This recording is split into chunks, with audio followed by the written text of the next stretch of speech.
അതിൽ തന്നെ നാസ്തിക ദർശനവും ആസ്തിക ദർശനവും.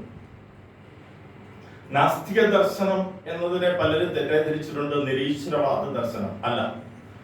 വേദത്തെ പ്രമാണമായി അംഗീകരിക്കാത്ത ദർശനങ്ങൾ 6 ജൈനം, ചാർവാകം, 4 ബൗദ്ധവും. അങ്ങനെ 6 നാസ്തികമാണ്.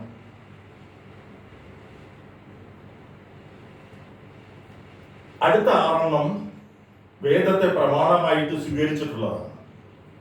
അത് കപില മഹർഷിയുടെ സാഖ്യദർശനം, പതഞ്ജലി മഹർഷിയുടെ യോഗദർശനം, കണാദ മഹർഷിയുടെ വൈശേഷിക ദർശനം, ഗൗതമ മഹർഷിയുടെ ന്യായദർശനം, ജൈമിനി മഹർഷിയുടെ പൂർവമീമാംസ, വ്യാസഭഗവാന്റെ ഉത്തരമീമാംസ. ഈ 6 ദർശനങ്ങൾ ആസ്തികങ്ങളാണ്.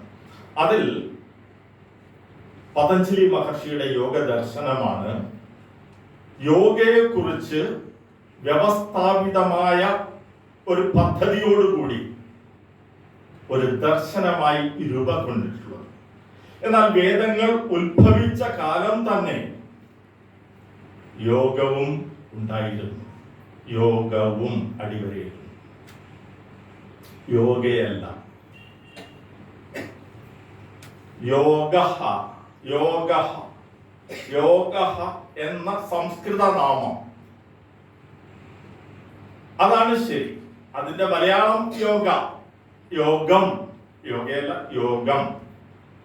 ഈ യോഗ എന്ന വാക്ക് ഉത്ഭവിച്ചത് നേരത്തെ ഇവിടെ സൂചിപ്പിച്ചു. യുജ് എന്ന ധാതുവിൽ നിന്നാണ് യോഗ എന്ന പദം ഉണ്ടായത്. എന്താണ് യുജ്? നേരത്തെ സൂചിപ്പിച്ചതാണ് ഇവിടെ. യൂണിയൻ, ഒന്നിച്ചു ചേരൽ, കൂടിച്ചേരൽ. എന്തൊക്കെയാണ് ഈ കൂടിച്ചേരുന്നത്? കൂടിച്ചേരണമെങ്കിൽ ഒന്നിലധികം കാര്യങ്ങൾ ഉണ്ടാവണം. ഒന്ന് മാത്രമാണെങ്കിൽ കൂടിച്ചേരാൻ കഴിയില്ല, ഒന്നിലധികം ഉണ്ടാവണം. അതെന്താണെന്നാണ് നാം തിരിച്ചറിയേണ്ടത്. ആദ്യം മനുഷ്യനിൽ 3 പ്രധാന തത്വങ്ങളുണ്ട്. എല്ലാ ജീവികളിലും ഉണ്ട്. മനുഷ്യനെ പ്രധാനമായിട്ട് പറയുന്നു. കർത്താവ്, ഭോക്താവ്, സാക്ഷി. കർത്താവ്, ഭോക്താവ്, സാക്ഷി. കർത്താവ് എന്നത് ഈ ജഡ ശരീരമാണ്.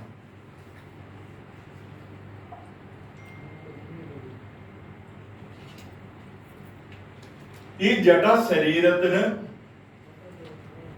ചൈതന്യം നൽകുന്ന ജീവാത്മാവ്. എന്നാൽ ജീവാത്മാവ് പരമാത്മാവാണോ? ആണെങ്കിൽ കർത്താവ് ജഡം, ശരീരത്തിന് ചൈതന്യം നൽകുന്ന, ശരീരത്തിനെ പ്രവർത്തിപ്പിക്കുന്ന ചൈതന്യം എന്ന് പറഞ്ഞ ജീവാത്മാവ്. ഇതിനപ്പുറത്ത് മൂന്നാമത്തത് സാക്ഷി. ഈ വിശ്വത്തിന് ആധാരമായ, എല്ലാറ്റിന്റെയും ഉള്ളിലും പുറത്തും നിറഞ്ഞിരിക്കുന്ന ശുദ്ധബോധമായ ചൈതന്യം. അത് നിരാകാരമാണ്, നിർഗുണമാണ്, സർവവ്യാപിയാണ്, സർവജ്ഞനാണ്. ആ ശുദ്ധബോധമാണ് ബ്രഹ്മം. ആ ബ്രഹ്മം എല്ലാ വസ്തുക്കളിലും, ചേതനങ്ങളിലും അചേതനങ്ങളിലും ഉണ്ട്. എല്ലാറ്റിന്റെ ഉള്ളിലും പുറത്തും നിറഞ്ഞിരിക്കുന്ന ഒന്നാണ്. ആത്യന്തികമായി ചിന്തിച്ചാൽ ബ്രഹ്മം മാത്രമേ ഉള്ളൂ, ബാക്കിയെല്ലാം മായയാണ്. ബ്രഹ്മം സത്യം, ജഗത് മിഥ്യ. നാം ഓരോരുത്തരും ഉണ്ടെന്ന് തോന്നുന്നത് പോലും ഭ്രമമാണ്, മിഥ്യയാണ്, മായയാണ്.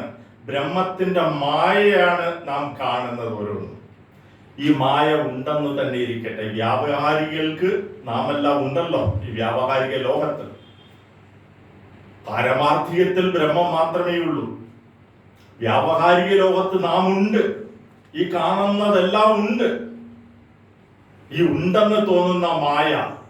ഇതേപോലെ ബ്രഹ്മത്തിന്റെ പ്രതിബിംബമാണ് അധ്യാസമെന്നും അധ്യാരോപമെന്നും വേദാന്ത സൂത്രമായ ബ്രഹ്മസൂത്രത്തിൽ പ്രതിപാദിക്കുന്ന ആ അധ്യാസമായ പ്രതിബിംബം, ബ്രഹ്മത്തിന്റെ പ്രതിബിംബമാണ് ജീവാത്മാവ്.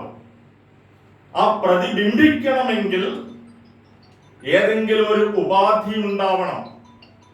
സൂര്യന്റെ പ്രതിബിംബം ഉണ്ടാകണമെങ്കിൽ ഒരു ഉപാധിയിൽ മാത്രമേ അത് പ്രതിബിംബിക്കുന്നുള്ളൂ.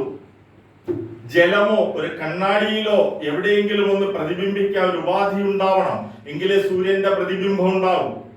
അതേപോലെ മായയാൽ ഉണ്ടായ ഈ ജഗത്ത്, ഈ കർത്താവിൽ പ്രതിബിംബിക്കുന്നതാണ് ജീവാത്മാവ്. എന്തുകൊണ്ടാണ് പ്രതിബിംബിക്കുന്നത്? മായ കൊണ്ട്, അവിദ്യ, അജ്ഞാനം കൊണ്ടാണ് ജീവാത്മാവ് പ്രതിഭാസിക്കുന്നത്. ഈ ജീവാത്മാവിന്റെ ആ അജ്ഞാനം, അവിദ്യ അത് മാറിയാൽ അതെങ്ങനെ മാറും? ജ്ഞാനം കൊണ്ട്, ആത്മജ്ഞാനം കൊണ്ട്, ആത്മവിദ്യ കൊണ്ട് ആ അജ്ഞാനം മാറുമ്പോൾ അവിടെ ജീവാത്മാവില്ല, കർത്താവുമില്ല. അവശേഷിക്കുന്നത് സാക്ഷിഭാവം എന്ന് പറഞ്ഞ ആ ബ്രഹ്മം മാത്രമേ ഉള്ളൂ. ആ ബ്രഹ്മത്തെ അറിയുവാനാണ് യോഗം. അപ്പൊ ഇവിടെ ലയം എന്ന് പറയുന്നത് ജീവാത്മാ പരമാത്മാ ലയമാണ്. ജീവാത്മാവ് എങ്ങനെ ലയിക്കണം? അജ്ഞാനം മാറണം. ജീവാത്മാവിന്റെ അജ്ഞാനം മാറുമ്പോൾ ബ്രഹ്മം തന്നെയായി മാറുന്നു, ലയമായി കഴിഞ്ഞു. ഇതാണ് യൂണിയൻ, ഇതാണ് യോഗം. ഈ യോഗത്തെ മനസ്സിലാക്കുവാൻ, അറിയുവാൻ വേദ ഉൽപ്പത്തിയോടുകൂടി തന്നെ മാർഗങ്ങളും ഉണ്ടായിരുന്നു. നിരവധി ഉപനിഷത്തുകളുണ്ട്, യോഗ ഉപനിഷത്തുകൾ. മണ്ഡല ബ്രാഹ്മണോപനിഷത്ത്, പിംഗളോപനിഷത്ത്, യോഗ തത്വോപനിഷത്ത്, നാദബിന്ദുപനിഷത്ത് തുടങ്ങിയ നിരവധി ഉപനിഷത്തുകൾ യോഗത്തെ കുറിച്ച് പ്രതിപാദിക്കുന്നുണ്ട്. എന്നാൽ ഒരു വ്യവസ്ഥാപിതമായ ഒരു മാർഗം ഇതിനെ ചിട്ടപ്പെടുത്തിയത് 2500 വർഷത്തിന് മുൻപ് പതഞ്ജലി മഹർഷിയാണ്.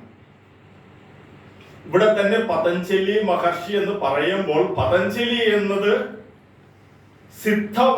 സിദ്ധ ആചാര്യനായ അഗസ്ത്യന്റെ ശിഷ്യന്മാരായ 18 ശിഷ്യന്മാരായ ആ ഒരു സിദ്ധൻ പതഞ്ജലിയാണ്. അദ്ദേഹത്തിന്റെ സമാധി രാമേശ്വരത്താണ്. എന്നാൽ യോഗ സൂത്രം രചിച്ച പതഞ്ജലി തമിഴ്നാട്ടിലെ തൃച്ചി അവിടെയാണ്. പതഞ്ജലി വേറെയും ഉണ്ട്. പക്ഷെ യോഗസൂത്രം രചിച്ച പതഞ്ജലി മഹർഷി 2500 വർഷത്തിന് മുമ്പെന്ന് പറയുന്നു. അവിടെയും തർക്കങ്ങളുണ്ട്. കാരണം ഏറ്റവും മികച്ച പതഞ്ജലിയുടെ യോഗ ഭാഷ്യത്തിന് ഭാഷ്യം ചെയ്തിരിക്കുന്ന, യോഗസൂത്രത്തിന് ഭാഷ്യം ചെയ്തിരിക്കുന്ന വ്യാസനാണ്. ഇന്ന് കിട്ടാവുന്ന എല്ലാ പാതഞ്ജല യോഗസൂത്രവും വ്യാസഭാഷ്യമാണ്. അപ്പൊ 2500 വർഷം മാത്രമേ പതഞ്ജലിയുടെ കാലം പറയുന്നുള്ളൂ എങ്കിൽ വ്യാസൻ എങ്ങനെയാണ് ഭാഷ്യം രചിക്കുന്നത്?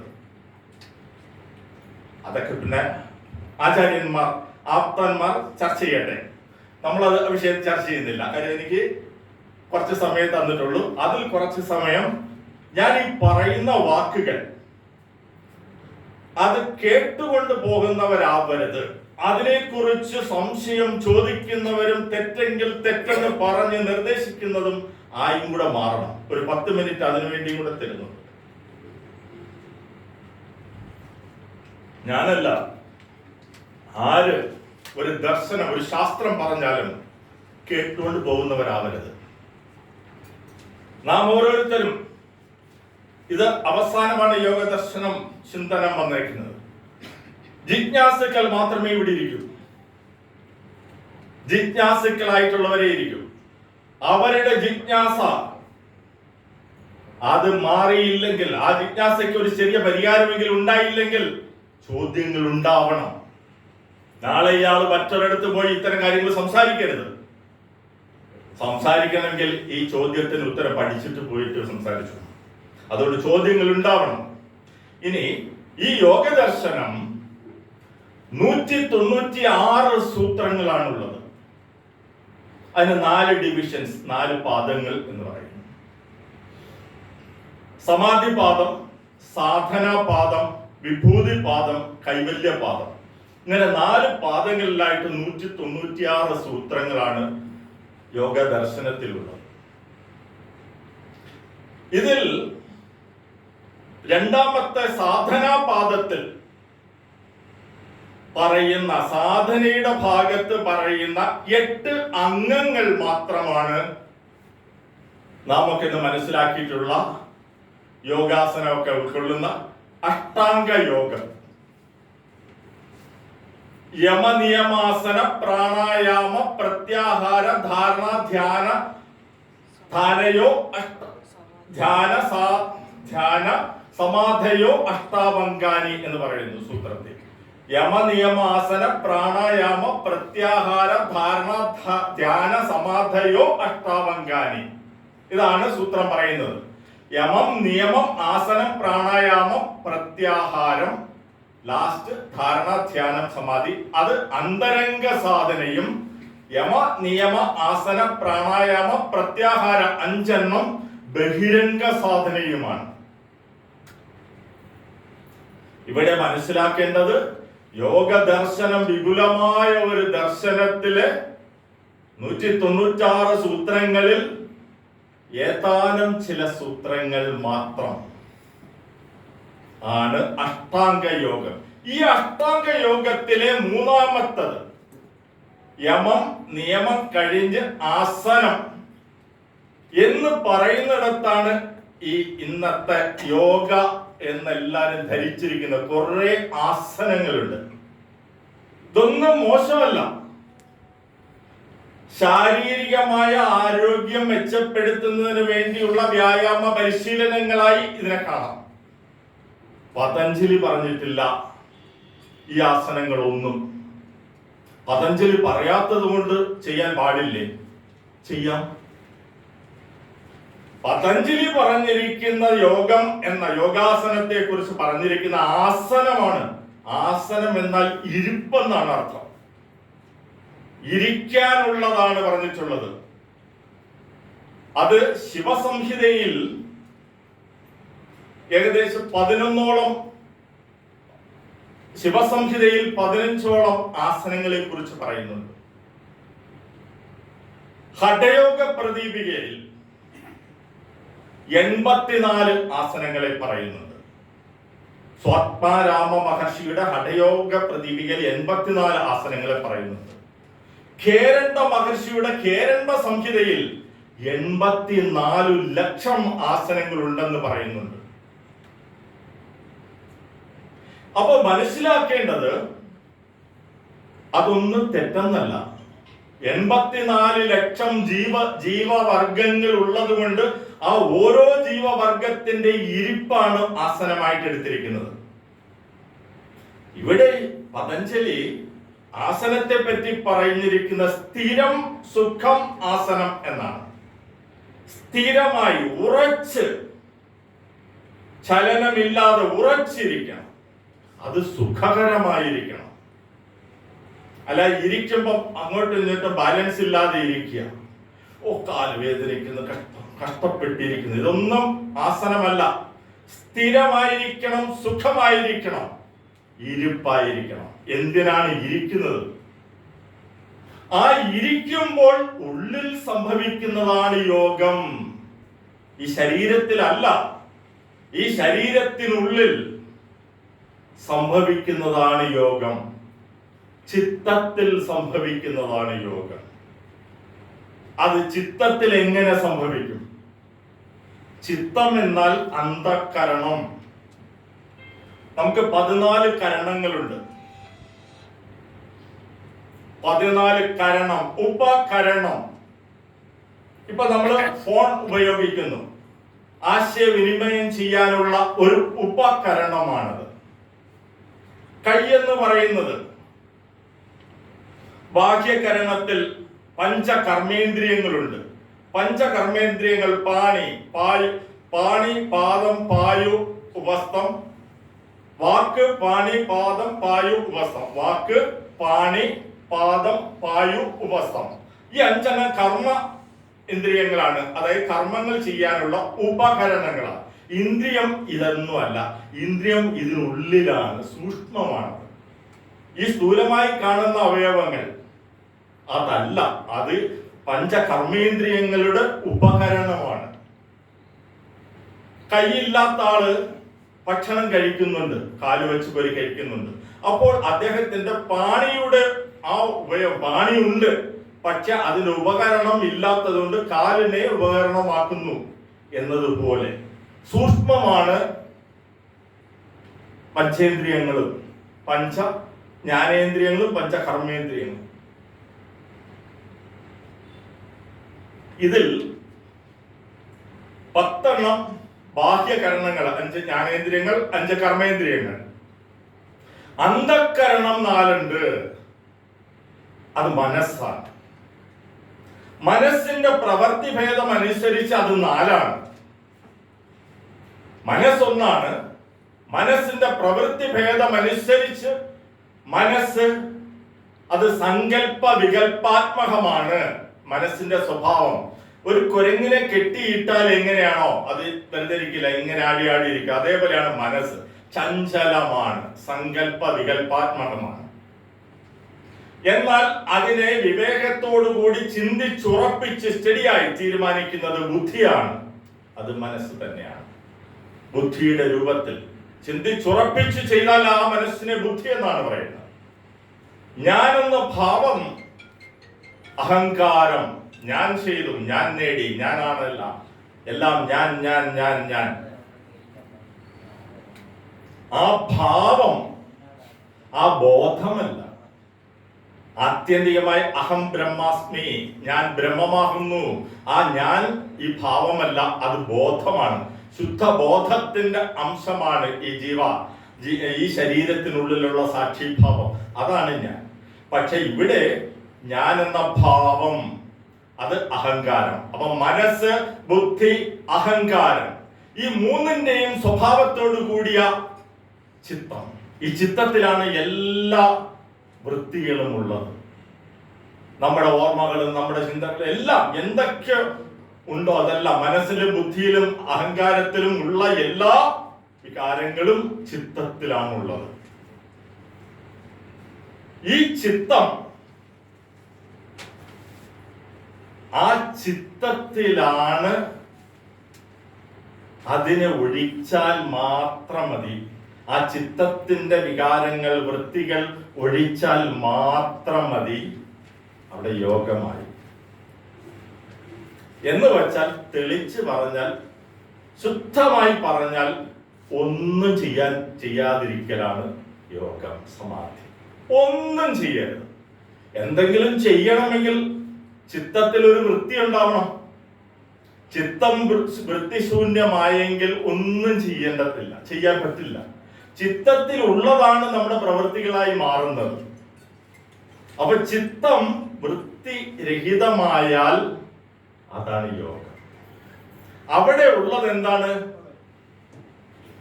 ചിത്തത്തിലെ വൃത്തികൾ ഒഴിഞ്ഞാൽ അവിടെ എന്തുണ്ട്? ആർക്കെങ്കിലും പറയാമോ? അറിയാം, പറയുന്നില്ല. യോഗത്തെ കുറിച്ച് പതഞ്ജലി മഹർഷി 1-ാം സൂത്രത്തിൽ, സമാധിപാദത്തിൽ 1-ാമത് മംഗള ശ്ലോകമായ അഥ പറഞ്ഞിട്ട് പറയുന്നു, അഥ യോഗാനുശാസനം. അപ്പോൾ അനന്തരം യോഗത്തെ പറയാം, ചിന്തിക്കാം. എപ്പോൾ എന്ന് ചോദിച്ചാൽ അതിനെ അഥ എന്നതിന് എപ്പോൾ, അനന്തരം എന്ന് അർത്ഥമുണ്ട്. ചിലടത്ത് വെറും മംഗളം, ശ്രീ, ഓം എന്ന അർത്ഥത്തിൽ തന്നെ അതേ പ്രയോഗിക്കാം. ഇവിടെ ഞാൻ അനന്തരം പറയാനാണെങ്കിൽ അതിനും പറയാൻ പലതുണ്ട്, പക്ഷെ അതിലേക്ക് പറയുന്നില്ല. അഥമംഗളം. ഇനി അനന്തരം നമുക്ക് യോഗത്തെ ചിന്തിക്കാം. തൊട്ടടുത്ത 2-ാമത്തെ സൂത്രം പറയുന്നതാണ് യോഗത്തിന്റെ ലക്ഷണമാണ്. യോഗം എന്നതിന്റെ ലക്ഷണം എന്താണെന്ന് ചോദിച്ചാൽ ഒറ്റ സൂത്രത്തിൽ പറയാം. ആർക്കെങ്കിലും പറയാമോ? എല്ലാവർക്കും അറിയാം, ഇവിടെ തന്നെ യോഗാചാര്യന്മാരൊക്കെ ഉള്ളതാണ്. യോഗ ചിത്തവൃത്തി നിരോധ യോഗം. സമാധി യോഗമാണ് സമാധി. സമാധി എന്നാൽ ചിത്തത്തിന്റെ വൃത്തികളെ നിരോധിച്ചാൽ, വൃത്തി ശൂന്യമായാൽ അത് സമാധിയാണ്, യോഗമാണ്. അപ്പോൾ ഞാൻ നേരത്തെ ചോദിച്ചു, ചിത്തം വൃത്തി ശൂന്യമായാൽ എന്ത്? അപ്പോൾ തഥാ ദ്രഷ്ടു സ്വരൂപേ അവസ്ഥാനം. അതാണ് അടുത്ത സൂത്രം. തഥാ അപ്പോൾ ദ്രഷ്ടു സ്വരൂപേ അവസ്ഥാനം. ദ്രഷ്ടാവിന്റെ സ്വരൂപത്തിലായിരിക്കും നാം. വൃത്തിശൂന്യമായ ദ്രഷ്ടാവ് എന്ന് പറഞ്ഞാൽ ആത്മസ്വരൂപത്തിലായിരിക്കും നാം. ആത്മാവിന്റെ സ്വരൂപം എന്താ? സച്ചിദാനന്ദമല്ലേ അത്? സത്ത് ചിത്ത ആനന്ദം. സത്ത് ഉണ്മ, ഉള്ളതും. ചിത്ത് ജ്ഞാനമാണ്, അത് ആനന്ദമാണ്. അപ്പോൾ നമ്മൾ ആനന്ദ സ്വരൂപത്തിലായിരിക്കും. എപ്പോൾ? ചിത്തവൃത്തി നിരോധിക്കപ്പെട്ടാൽ. ഇനി ചിത്തവൃത്തി നിരോധിക്കപ്പെട്ടില്ലെങ്കിലോ? വൃത്തി സാരൂപ്യം ഇതരത്ര. വൃത്തികൾ നിരോധിച്ചാൽ തഥാ ദ്രഷ്ടു സ്വരൂപ അവസ്ഥാനം, ആത്മസ്വരൂപത്തിലെത്താം. ഇനി വൃത്തി നിരോധിക്കപ്പെട്ടില്ല, അപ്പോഴോ ഏത് വൃത്തിയാണോ ആ വൃത്തിയുടെ സ്വരൂപത്തിലായിരിക്കും. വൃത്തി സ്വരൂപം, ആ വൃത്തി ഏതാണോ ആ വൃത്തിയിലായിരിക്കും. അപ്പോൾ വൃത്തികൾ എത്ര എണ്ണമുണ്ട്? ഇത് ഒന്നായിട്ട് നിരോധിക്കണ്ടേ? നിയന്ത്രിക്കണമെങ്കിൽ വൃത്തികൾ ഏതൊക്കെയെന്ന് അറിയണ്ടേ? അവിടെയാണ് അടുത്ത സൂത്രം പറയുന്നത്. വൃത്തയ പഞ്ചതയ്യ ക്ലിഷ്ട അക്ലിഷ്ട. വൃത്തികൾ 5 പഞ്ചതയ്യ. അത് ക്ലിഷ്ടങ്ങളും അക്ലിഷ്ടങ്ങളുമാണ്. ക്ലിഷ്ടങ്ങൾ എന്നാൽ ക്ലേശകരങ്ങളും, അക്ലിഷ്ടം ക്ലേശകരമല്ലാത്തതും നല്ലതുമായ. മോശവും അല്ല നല്ലതുമായ വൃത്തികൾ 5 എണ്ണമാണ്. 5 എന്ന് പറഞ്ഞാൽ 5 നമ്പർ അല്ല, 5 ഗ്രൂപ്പുകളാണ്. അതെന്തൊക്കെയാണ്? പ്രമാണ വിപര്യ വികൽപ്പ നിദ്രാ സ്മൃതയ. പ്രമാണം, വിപര്യം, വികൽപ്പം, നിദ്ര, സ്മൃതി. ഈ 5 എണ്ണമാണ് വൃത്തികൾ. ഈ 5 എണ്ണം എന്ന് പറയാൻ 5 ഗ്രൂപ്പുകളായിട്ട് പോകും. ഇപ്പൊ പ്രമാണം എന്താണ്? പ്രമാണം ധാരാളം. പ്രമാണം എന്ന് പറഞ്ഞാൽ ഒരു വസ്തു ഉണ്ടെന്ന് തെളിയിക്കുന്നതിനുള്ള അടയാളമാണ്. ഒരു വസ്തു, നമുക്കൊരു പ്രോപ്പർട്ടി ഉണ്ട്, അതിന്റെ പ്രമാണം എന്ന് പറഞ്ഞാൽ ആ പ്രോപ്പർട്ടി ഉണ്ടെന്നുള്ളതിന്റെ തെളിവല്ലേ? അതേപോലെ ഒരു കാര്യം പറഞ്ഞാൽ ആ കാര്യം ശരിയെന്ന് തെളിയിക്കുവാനുള്ള പ്രൂഫാണ് പ്രമാണം. അതിൽ സൂത്രത്തിൽ പറയുന്ന, യോഗസൂത്രത്തിൽ പറയുന്നത് പ്രത്യക്ഷ അനുമാന ആഗമഃ പ്രമാണാനി. പ്രത്യക്ഷം, അനുമാനം, ആഗമം, ഇവയാണ് പ്രമാണം. എന്നാൽ വേദാന്തത്തിലോട്ടൊക്കെ പോയാൽ വേറെ ധാരാളം പ്രമാണങ്ങൾ പറയേണ്ടി വരും. പ്രമാണം, അനുമാനം, ഉപമാനം, അർത്ഥാപത്തി, അനുപലബ്ധി, അതുപോലെ ആപ്തവാക്യം പ്രമാണം, ശാസ്ത്രം പ്രമാണം, ഇങ്ങനെയൊക്കെ പല പ്രമാണങ്ങൾ പറയും. ഇതെല്ലാം ഈ 3 പ്രമാണത്തിനുള്ളിൽ തന്നെ ഉള്ളതാണ്. പ്രത്യക്ഷം, അനുമാനം, ആഗമം. അപ്പൊ ഇവിടെയാണ് ഈ പ്രത്യക്ഷ, അത് ഏതൊക്കെയാണെന്ന് പറഞ്ഞു പോകേണ്ടി വരും. പ്രമാണങ്ങളെ വേറെ, അനുമാനം ഏതൊക്കെയാണ്, ആഗമങ്ങൾ ഏതൊക്കെയാണ്, ഇങ്ങനെ നീണ്ടു പോകും. അടുത്ത പ്രമാണം വിപര്യമാണ്. രണ്ടാമത്തെ വൃത്തി. ഒന്ന് കണ്ടിട്ട് വിപര്യയോ മിഥ്യാജ്ഞാന മതദ്രൂപ പ്രതിഷ്ഠം. വിപര്യം, കണ്ടത് മറ്റൊന്നായി തെറ്റിദ്ധരിക്കുന്നു. ഇപ്പൊ കയറ് കണ്ടിട്ട് പാമ്പെന്ന് തെറ്റിദ്ധരിക്കാറില്ലേ അരണ്ട വെളിച്ചത്തിൽ? അത് ഒന്ന് കണ്ടിട്ട് മറ്റൊന്നാണെന്ന് തെറ്റിദ്ധരിക്കുന്നതാണ് വിപര്യം.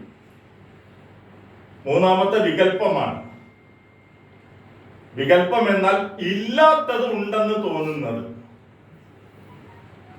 വിപര്യം എന്ന് പറഞ്ഞാൽ ഉള്ളതിനെ മറ്റൊന്നായി തെറ്റിദ്ധരിക്കുന്നു.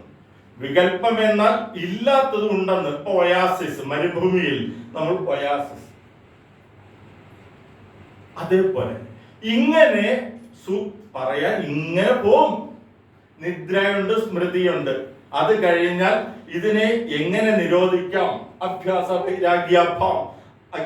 വൈരാഗ്യാഭ്യം തന്നിരോധ. ഇങ്ങനെ സൂത്രങ്ങൾ 196 ഉണ്ട്. ഈ 196 സൂത്രത്തിൽ പകുതി പോലും പറയുവാനുള്ള സമയം ഇവിടെ എനിക്ക് തന്നിട്ടില്ല. 4/1 പറയാൻ പോലുള്ള സമയം തന്നിട്ടില്ല. മാത്രവുമല്ല, സമയം തന്നിരുന്നെങ്കിൽ തന്നെയും 10/1 പറയുന്നതിന് മുമ്പ് ഇവിടുന്ന് എത്ര പേര് ഇറങ്ങിപ്പോകും? ബോറിൻ വിഷയമാണ് ഇതല്ലേ. പക്ഷേ ഞാൻ ഇവിടെ നിർത്തുകയാണ്, സൂത്രങ്ങളിലേക്ക് കൂടുതൽ വന്നത്. പക്ഷേ ഇത്രയും പറഞ്ഞത് വളരെ വിപുലമായ ആശയസമ്പുഷ്ടമായ ഒരു ദർശനമാണ് യോഗ ദർശനം. ഈ ദർശനത്തിൽ അഷ്ടാംഗ യോഗം നേരത്തെ പറഞ്ഞു. യമം, നിയമം, ആസനം, പ്രാണായാമം, പ്രത്യാഹാരം, ധാരണ, ധ്യാനം, സമാധി. അതിൽ ആദ്യത്തത് യമം.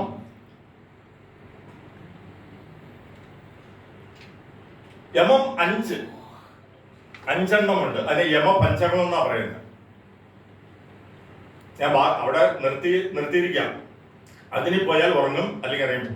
രണ്ടാമത് ഇടയ്ക്കൊക്കെ എന്ന് പറഞ്ഞിപ്പോണ്ടേ, അവസാന സമയം തരും. ഞാൻ ഈ പറഞ്ഞ വിഷയങ്ങളിൽ ക്ലാരിഫൈ ചെയ്യാൻ ചോദിക്കാം. ചോദിച്ചില്ലെങ്കിൽ ഞാൻ ചില ചോദ്യം അങ്ങോട്ട് ചോദിക്കും. അതുകൊണ്ട് ഇങ്ങോട്ട് ചോദിക്കുന്നതായിരിക്കും സൗകര്യം. യമം 5 കാര്യം, അത് സാമൂഹിക അച്ചടക്കത്തിന് വേണ്ടിയുള്ളതാണ്. നിയമം 5 അത് നമ്മുടെ വ്യക്തിപരമായ അച്ചടക്കത്തിന് വേണ്ടിയുള്ളതാണ്. ഈ വർഷത്തെ യോഗാ ദിനത്തിന്റെ സന്ദേശം പോലും നേരത്തെ പറഞ്ഞു, yoga for self and society. Self and society. നമുക്ക് വ്യക്തിപരവും സാമൂഹ്യപരവുമായ ഒന്നിനു വേണ്ടിയാണ് യോഗ. അപ്പോൾ സാമൂഹ്യപരമായ അച്ചടക്കത്തിന് വേണ്ടിയാണ് യമപഞ്ചകം. അഹിംസ, സത്യം, അസ്തേയം, ബ്രഹ്മചര്യം, അപരിഗ്രഹം. അഹിംസ, സത്യം, അസ്തേയം, ബ്രഹ്മചര്യം, അപരിഗ്രഹം. ഇതിന്റെ എല്ലാ സൂത്രങ്ങൾ 2ാമത്തെ പാദത്തിൽ, സാധനാ പാദത്തിലുണ്ട്. അതൊന്നും പറഞ്ഞ അർത്ഥത്തിലേക്ക് പോകുന്നില്ല. ഇതിൽ അഹിംസ എന്ന് പറഞ്ഞാൽ അഹിംസ 2ാമത്തെ സത്യം, അത് മാത്രം ഒന്ന് സൂചിപ്പിക്കുക. അഹിംസ ലക്ഷണങ്ങളൊന്നും യോഗദർശനത്തിൽ പറഞ്ഞിട്ടില്ല. അഹിംസയുടെ അർത്ഥം നമുക്ക് തന്നെ അറിയാം. മനസ്സുകൊണ്ടോ വാക്കുകൊണ്ടോ പ്രവൃത്തി കൊണ്ടോ യാതൊരു തരത്തിലും ദ്രോഹം വരാതിരിക്കലാണ്. അങ്ങനെ ചെയ്താലുള്ള ഫലം പറയുന്നുണ്ട് സാധനാപാദത്തിൽ. അതിത്രയാണ്. അഹിംസ പ്രതിഷ്ഠായാം തത് സന്നിധൗ വൈരത്യാഗ. അഹിംസയിൽ പ്രതിഷ്ഠിതനായിരിക്കുന്ന ഒരു യോഗി, അദ്ദേഹത്തിന്റെ സവിധത്തിൽ, സന്നിധിയിൽ പരസ്പര വൈരം വെടിഞ്ഞ് എല്ലാ ജീവികളും അവിടെ ഒത്തുചേരും. ഒന്നുകൂടെ പറയുന്നു, അഹിംസ പ്രതിഷ്ഠായാം തത് സന്നിധൗ വൈരത്യാഗ. ആ യോഗിയുടെ, അഹിംസയിൽ പ്രതിഷ്ഠിതനായ യോഗിയുടെ മുന്നിൽ സവിധത്തിൽ എല്ലാ ജീവികളും, പരസ്പര വിരോധമുള്ള എല്ലാ ജീവികളും വന്നു ചേരും.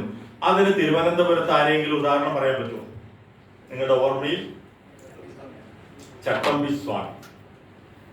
ചട്ടമ്പിസ്വാമി ആ തരത്തിലുള്ള, ഇന്നും ഞാൻ ഇടയ്ക്ക് കണ്ടപ്പോ പറഞ്ഞു, ചട്ടമ്പിസ്വാമിയെ ഇന്നും തിരിച്ചറിയാത്തവരാണ് നാം ഓരോരുത്തരും. അത് തിരിച്ചറിയുക. അടുത്ത സമയത്ത് ഒരിടത്ത് എന്നെ വിളിച്ചിട്ടുണ്ട് എന്നറിയാം. ഞാൻ പറയുന്നത് ചട്ടമ്പിസ്വാമി എന്തായിരുന്നു എന്ന് ഞാൻ പറയാം. നിങ്ങൾ അറിഞ്ഞ ചട്ടമ്പിസ്വാമി അല്ല ഞാൻ പറയുന്നത്. ചട്ടമ്പിസ്വാമി എങ്ങനെ എന്നുകൂടെ പറയാം. അദ്ദേഹത്തിന് തണുത്ത, അദ്ദേഹം വളരെ ഒരു മുണ്ടെടുത്ത് ഏതെങ്കിലും ഒരു ചെറിയ മുണ്ടത്തോളത്തിട്ട് നടക്കും. ഒരു തണുത്ത രാത്രിയിൽ ഒരു വീടിന്റെ പൂമുഖത്താണ് അദ്ദേഹം. ഞാനിവിടെ കിടന്നോളാം എന്ന് പറഞ്ഞു. അകത്ത് കിടക്കാൻ പറഞ്ഞിട്ടും വേണ്ട, ഞാൻ ഇവിടെ കിടന്നോളാം എന്ന് പറഞ്ഞു. അദ്ദേഹത്തിന് പുതയ്ക്കാൻ എടുത്തിട്ട് വേണ്ട. രാത്രിയിൽ നല്ല മഴയും ഒക്കെ ഉണ്ടായിരുന്നു. രാത്രിയുടെ ഒരു സമയത്ത് ആ വീട്ടുകാരൻ ഇറങ്ങി പതുക്കെ നോക്കി സ്വാമി എങ്ങനെ കിടക്കും.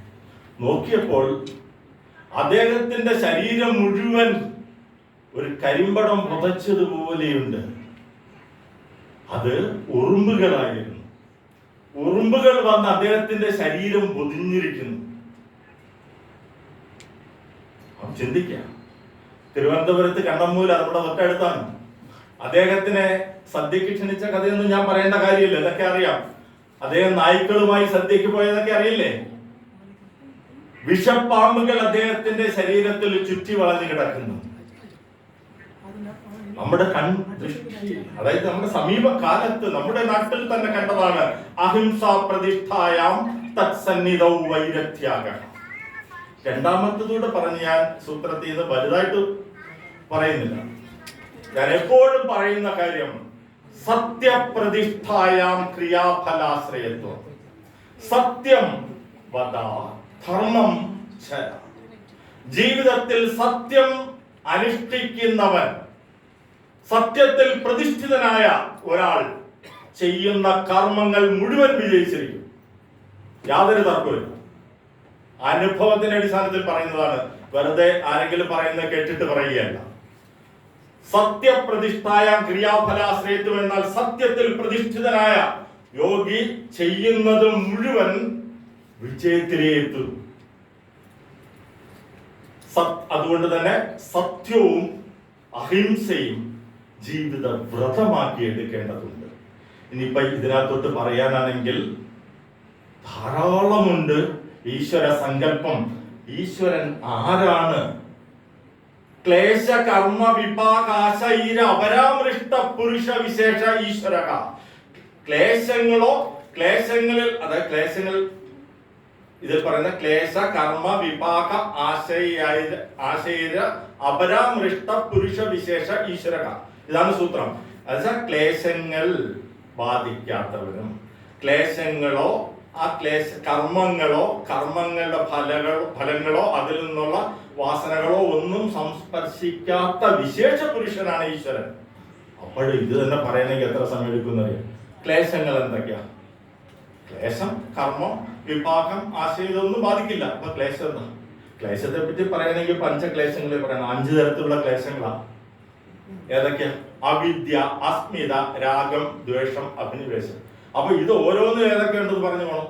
ഈ ഒരൊറ്റ പഞ്ചക്ലേശം മാത്രം പറയാൻ തന്നെ 2 മണിക്കൂറെങ്കിലും പറഞ്ഞത് വേണം. യോഗദർശനം അത്രത്തോളം വിപുലമായ ഒന്നാണ്. എല്ലാവർക്കും അത് ഉൾക്കൊള്ളാൻ കഴിയില്ല. അതുകൊണ്ട് തന്നെ പഠിക്കുകയല്ല ഇത് വേണ്ടത്. ഒരു സൂത്രമെങ്കിലും എടുത്ത് ഒന്ന് ചർച്ച ചെയ്യാം. ആ ഒരു സൂത്രമെങ്കിലും നമ്മൾ പഠിച്ചു മനസ്സിലാക്കി അറിയാവുന്നവനോട് അതിനെപ്പറ്റി ചോദിക്കുക. ചോദ്യമാണ് അറിവിന്റെ ആദ്യ ലക്ഷണം. ചോദിക്കാൻ അറിയാത്തവൻ നല്ല ശിഷ്യനല്ല. നമ്മുടെ ജ്ഞാനമാർഗങ്ങളെല്ലാം ഗുരു ശിഷ്യ സംവാദത്തിലാണ്. ഇവിടെ തന്നെ ഇപ്പൊ പറഞ്ഞു, യമം, നിയമം, ആസനം പറഞ്ഞു. പ്രാണായാമം 4-മത്തത്. പ്രാണായാമത്തെ പറ്റി പറയണമെങ്കിൽ ഞാൻ ഇന്ന് രാവിലെ അവിടെ പറഞ്ഞു. പ്രാണായാമം ഇന്ന് രാവിലെ 4th സ്കൂളിൽ വെച്ചായിരുന്നു. സേവാഭാരതി ജില്ലയുടെ യോഗയാണ്. അവിടെ ഇന്ന് പ്രാണായാമത്തെ കുറിച്ച് സംസാരിച്ചു. പ്രാണായാമം എന്നത് നേരത്തെ ഡോക്ടർ സജി പറഞ്ഞിരുന്നു. പ്രാണൻ വാദമാണ്. വാദവിത്ത കഫം ത്രിദോഷങ്ങൾ. അത് ആയുർവേദത്തിന്റെ മാത്രം സ്വത്തല്ല. അത് ഭാരതം മുന്നോട്ട് വെക്കുന്ന ആരോഗ്യ തത്വശാസ്ത്രത്തിൻ്റെതാണത്. ത്രിദോഷങ്ങളും പഞ്ചഭൂത സിദ്ധാന്തമൊന്നും ആയുർവേദത്തിന്റെ മാത്രമല്ല. സിദ്ധവൈദ്യത്തിന്റെയും പ്രകൃതി ചികിത്സയും ഭാരതത്തിൻ്റെതായ ഏത് പേരിട്ട് വിളിക്കുന്ന ചികിത്സാ സമ്പ്രദായത്തിന്റെ സ്വത്താണ്. മോഡേൺ ടെക്നോളജി അലോപ്പതിയുടെ ആണെന്ന് പലരും ധരിച്ചിരിക്കുന്നു. അല്ല, അത് ആധുനിക ശാസ്ത്ര സാങ്കേതിക വിദ്യ മനുഷ്യന് വേണ്ടിയുള്ളതാണ്. അലോപ്പതിക്കും ആയുർവേദത്തിനും ഹോമിയോയ്ക്കും സിദ്ധയ്ക്കൊന്നും പ്രത്യേക പുസ്തകമൊന്നും അത് കൊടുത്തിട്ടില്ല. അപ്പൊ ഇവിടെ ത്രിദോഷങ്ങൾ അതേ നേരത്തെ പറഞ്ഞു. സമദോഷ സമാഗ്നിച്ച സമധാതു മലക്രിയ പ്രസന്ന ആത്മ ഇന്ദ്രിയ മനഃ സ്വസ്ഥ ഇത്യഭീധീയതേ. അദ്ദേഹം പറഞ്ഞു അഷ്ടാംഗഹൃദയത്തില് സൂത്രസ്ഥാനത്തിനകത്തുള്ള ഒന്നാണ്. അവിടെ ദോഷങ്ങൾ ത്രിദോഷങ്ങൾ സമമായിരിക്കുമ്പോൾ സമദോഷ അപ്പോൾ അഗ്നി സമമായിരിക്കും. ഏതൊക്കെ? ധാതു അഗ്നി, ഭൂതാഗ്നി, ജഠരാഗ്നി എന്നൊക്കെ പറഞ്ഞ അഗ്നി സമമായിരിക്കും അല്ലെ? സമദോഷ സമാഗ്നിച്ച. അപ്പോൾ എന്ത് പറ്റും? സമധാതു മലക്രിയ, ധാതു പരിണാമം, സപ്തധാതുക്കൾ, രസം, രക്തം, മാംസം, മേധസ്, അസ്ഥി, മജ്ജ, ശുദ്ധം, ഈ സപ്തധാതുക്കളായാണ് നാം ഭക്ഷിക്കുന്നതെല്ലാം പരിവർത്തനം ചെയ്യേണ്ടത്. ഈ ത്രിദോഷങ്ങൾ സമമാകുമ്പോൾ അഗ്നി, ധാതു അഗ്നി, ജഠരാഗ്നി, ഭൂതാഗ്നി എന്നൊക്കെ പറഞ്ഞ 13 അഗ്നികളുണ്ട്. ഈ അഗ്നി സമമാവും. ഈ അഗ്നി സമമാകുമ്പോൾ ധാതു പരിണാമം ക്രമമാവും. അപ്പോൾ നമ്മുടെ ശരീരത്തിൽ നിന്ന് പുറത്തു പോകേണ്ടുന്ന മലം, മൂത്രം, പരീക്ഷം ഇങ്ങനെയൊക്കെയുള്ള മാലിന്യങ്ങൾ ഇതെല്ലാം പുറത്തുപോയി ശരീരം ശുദ്ധമാവും. അപ്പോൾ പ്രസന്നമായ ആത്മാവും ഇന്ദ്രിയങ്ങളും മനസ്സും ആയിരിക്കും അല്ലെ? ഇതിൽ പറയുന്ന ത്രിദോഷങ്ങളിൽ വാദം, പിത്തം, കഫം. വാദം 5 തരത്തിൽ, പിത്തം 5 തരത്തിൽ, കഫം 5 തരത്തിലുണ്ട്. അതിൽ പിത്തവും കഫവും ഞാൻ മാറ്റി വെക്കുന്നു. അത് നമ്മുടെ യോഗത്തിൽ പറയുന്നില്ലല്ലോ. യോഗത്തിൽ പ്രാണായാമല്ലേ പറയുന്നത്?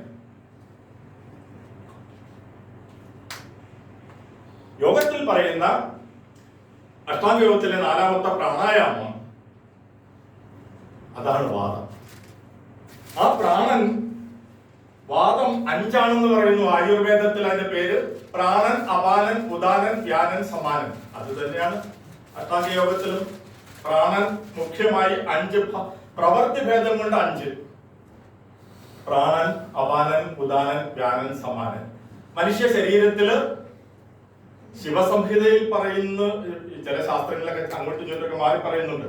ശിവസംഹിതയിൽ പ്രാണന്റെ സ്ഥാനം ഹൃദയത്തിലും, അപാനന്റെ സ്ഥാനം ഏനസിലും, ഉദാനന്റെ സ്ഥാനം കണ്ടത്തിലും, സമാനന്റേത് നാഭീചക്രത്തിലും, വ്യാനൻ നാഡികളിലായി ശരീരം മുഴുവനായി സഞ്ചരിക്കുന്നു.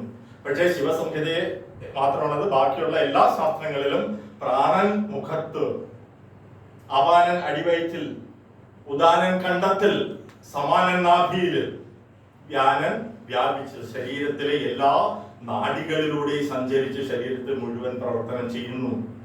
ഇവയെ സഹായിക്കുവാൻ വേണ്ടി ഉപപ്രാണനികളായ നാഗൻ, കൂർമൻ, കൃഗലൻ, ദേവദത്തൻ, ധനഞ്ജയൻ എന്നീ ഉപപ്രാണനികളുണ്ട്.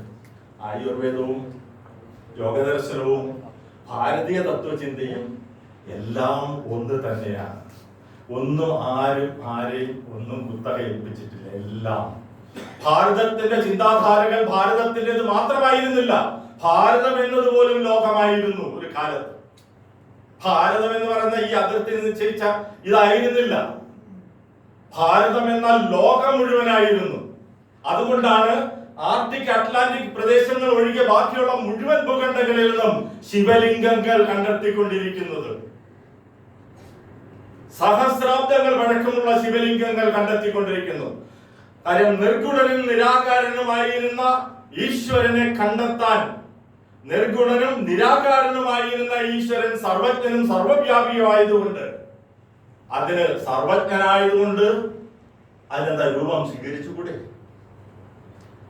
ഈശ്വരന് ഒരു രൂപം സ്വീകരിക്കാൻ കഴിയില്ലെങ്കിൽ സർവജ്ഞനല്ലല്ലോ. സർവജ്ഞനായതുകൊണ്ട് ഏത് രൂപവും സ്വീകരിക്കാം. അവിടെയാണ് സത്യവിശ്വാസികളുടെ എണ്ണം കുറഞ്ഞു വന്നപ്പോൾ യാഗം ആരംഭിച്ചു.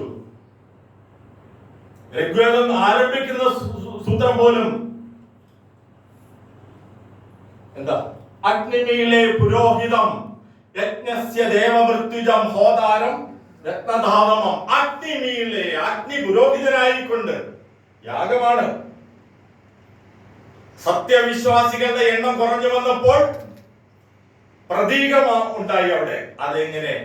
നിരാകാരൻ ആയ സഗുണഭാവത്തിൽ ശിവലിംഗമുണ്ടായി. യാഗം നടന്ന ഭൂമിയിൽ ശിവലിംഗ പ്രതിഷ്ഠ ആരംഭിച്ചു. അത് നിരാകാരവും സഗുണവും നിരാകാരവുമാണ്. അവയവരഹിതമായതുകൊണ്ട് നിരാകാരം എന്നാൽ സഗുണമാണ്, ത്രിഗുണാത്മകമാണ്. അത് പിൽക്കാലത്ത് വന്നിട്ട് വീണ്ടും സത്യവിശ്വാസികളുടെ എണ്ണം കുറഞ്ഞപ്പോൾ സഗുണ സാകാരമായ അവയവ രൂപങ്ങളോടുകൂടിയ വിഗ്രഹങ്ങൾ വന്നു. ഇന്നത്തെ കാലം കലിയുഗത്തിൽ അതാണ് പ്രാധാന്യം. അപ്പോൾ ഈ പരിണാമങ്ങളൊക്കെ സംഭവിച്ചു വരുന്നത് ഇങ്ങനെയാണ്. അപ്പൊ ഇവിടെ പറഞ്ഞു വന്നത് പ്രാണൻ ആയുർവേദത്തിലൊക്കെ പറയുന്ന അത് മാത്രമല്ല, പ്രാണനാണ്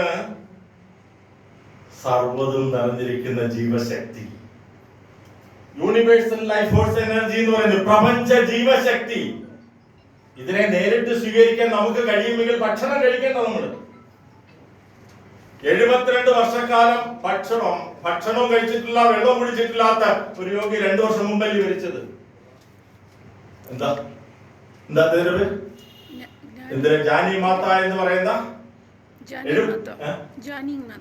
ജാനി മാത എന്ന പക്ഷെ പുരുഷനാണ്. എന്താ ഒരു വാണി അങ്ങനെ ഏതാണ്ട് പേരുണ്ട്. അപ്പൊ അത് 72 വർഷം ഒന്നും കഴിച്ചിട്ടില്ല, ഭക്ഷണവും വെള്ളവും കഴിച്ചിട്ടില്ല, ഭക്ഷണവും കഴിച്ചിട്ടില്ല. ഡോക്ടർമാരൊക്കെ ഒരു ഗ്രൂപ്പ് എത്രയോ ദിവസങ്ങൾ ഇദ്ദേഹത്തെ നിരീക്ഷിച്ചു. എല്ലാ ദിവസവും വായന്ന് കഴുകാൻ മാത്രം വെള്ളം എടുക്കാൻ, വെള്ളം തുപ്പിക്കളയുകയും ചെയ്യും. കാര്യം അന്തരീക്ഷത്തിലെ ജീവശക്തിയെ സ്വീകരിക്കാൻ അദ്ദേഹത്തിന് ഭക്ഷണം ഇല്ലാതെ തന്നെ ആ എനർജിയെ സ്വീകരിക്കാൻ അദ്ദേഹത്തിന് കഴിയുമായിരുന്നു. നമുക്കത് കഴിയാത്തതുകൊണ്ടാണ് നമ്മൾ ഭക്ഷണപാനീയങ്ങളിലൂടെ അത് സ്വീകരിക്കുന്നത്. യോഗിമാരൊക്കെ ഇന്നും അങ്ങനെ തന്നെയാണ്, നമ്മൾ കാണുന്നില്ല യോഗിമാരെ.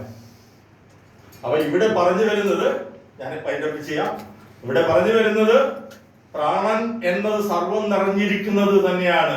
പ്രാണായാമത്തിലൂടെ ആ പ്രാണനെ സ്വീകരിച്ച് നമ്മുടെ ശരീരത്തിന്റെ മുഴുവൻ പ്രവർത്തനങ്ങളെ നിയന്ത്രിക്കുന്നത് പ്രാണനുകളാണ്. ദശപ്രാണനിലൂടെ ആ പ്രാണന്റെ ശക്തിയെ വർദ്ധിപ്പിക്കുകയാണ് നാം ചെയ്യേണ്ടത്. പ്രാണശക്തിയാണ് രോഗങ്ങളെ സുഖപ്പെടുത്തുന്നത് പോലും. ഔഷധം കഴിച്ചാൽ ഒരു രോഗത്തിന്റെ ലക്ഷണങ്ങൾ മാറും, മറ്റൊന്നുണ്ടാകും. രോഗത്തെ സുഖപ്പെടുത്തുന്നത് പ്രാണശക്തിയാണ്.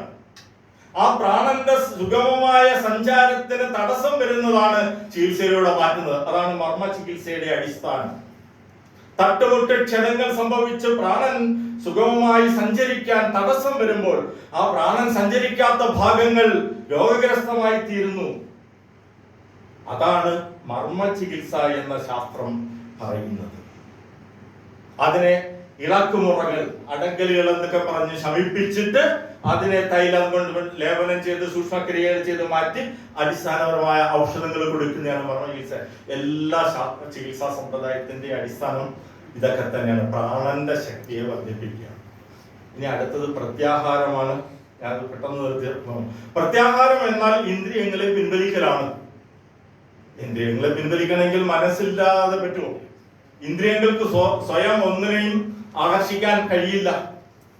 മനസ്സാണ്, ഇന്ദ്രിയങ്ങൾ കൊണ്ടുവരുന്ന വിഷയം മനസ്സാണ് സ്കാൻ ചെയ്ത് തീരുമാനിക്കുന്നത്. അപ്പൊ മനസ്സിനെ ഏകാഗ്രമാക്കുന്നതിന്റെ പ്രക്രിയയുടെ ഭാഗമാണ് ഈ ഇന്ദ്രിയങ്ങളെ പിൻവലിക്കൽ. അതോടുകൂടി ഏകാഗ്രമായ മനസ്സ് ധാരണ. ആ ഏകാഗ്രമായ മനസ്സിന് മാത്രമേ ധ്യാനം ചെയ്യാൻ കഴിയൂ. ഏകാഗ്രമാവാത്ത, ധാരണയിലെത്താത്ത ഒരു മനസ്സിനും ധ്യാനം ചെയ്യാൻ കഴിയില്ല. അങ്ങനെ ആരെങ്കിലും പറയുന്നെങ്കിൽ തെറ്റാണ്. കണ്ണടച്ചിരിക്കും, മണിക്കൂർ വരെ വേണമെങ്കിൽ ഇരിക്കാം, പക്ഷെ ചിന്തകളെല്ലാം ഇങ്ങനെ പലയിടത്തുമായിരിക്കും. ധ്യാനം എന്നാൽ ഒരു വസ്തുവിലോ ഒരു വിഷയത്തിലോ തന്റെ മനസ്സിനെ അനുസ്യൂതം ഒഴുകി നടക്കാൻ വിടുന്നതാണ് ധ്യാനം. അങ്ങനെ ഒരു വിഷയത്തിലോ ഒരു വസ്തുവിലോ തന്റെ മനസ്സിനെ അനുസ്യൂതം ഒഴുകി നടക്കാൻ വിടണമെങ്കിൽ ആ മനസ്സ് ഏകാഗ്രമാകണം. ആദ്യം ഏകാഗ്രമായ മനസ്സിന് ധ്യാനം. ധ്യാനത്തിന്റെ പൂർണ്ണതയാണ് സമാധി, യോഗം, ആത്മീയ പുരോഗതിയാണ്. ചിത്തവൃത്തികളെ കുറിച്ചൊന്നും ഞാൻ കൂടുതൽ പറഞ്ഞില്ല. ചിത്തവൃത്തികൾക്ക് ചിത്തഭൂമികകൾ എന്ന് പറയും. ക്ഷിപ്തം, മൂഢം, വിക്ഷിപ്തം, ഏകാഗ്രം, നിരുദ്ധം എന്നീ 5 തലങ്ങളിലൂടെയാണ് ഇതിന്റെ പരിവർത്തനങ്ങൾ നടക്കുന്നത്. ഇതൊക്കെ പറയാനാണെങ്കിൽ സമയം വളരെ അധികമുണ്ട്. ഞാൻ നിങ്ങൾ ഒരു ജിജ്ഞാസ ഉണ്ടാക്കുവാൻ വേണ്ടി ഇത്രയും പറഞ്ഞു എന്ന് കരുതിയാൽ മാത്രം മതി. ഇതിനെക്കുറിച്ച് എന്തെങ്കിലും ചോദ്യങ്ങൾ ചോദിക്കാനുണ്ടെങ്കിൽ, അറിയാവുന്നതാണെങ്കിൽ അത് പറയാൻ ഞാൻ തയ്യാറാണെന്ന് പറഞ്ഞുകൊണ്ട് തൽക്കാലം ഞാൻ എന്റെ വാക്കുകളിൽ നിന്ന് വിരമിക്കുന്നു. സർവേ ഭവന്തു സുഖിനഃ, സർവേ സന്തു നിരാമയ, സർവേ ഭദ്രാണി പശ്യന്തു, മാ കശ്ചിത് ദുഃഖഭാഗ് ഭവേത്. ഓം ശാന്തി ശാന്തി ശാന്തി.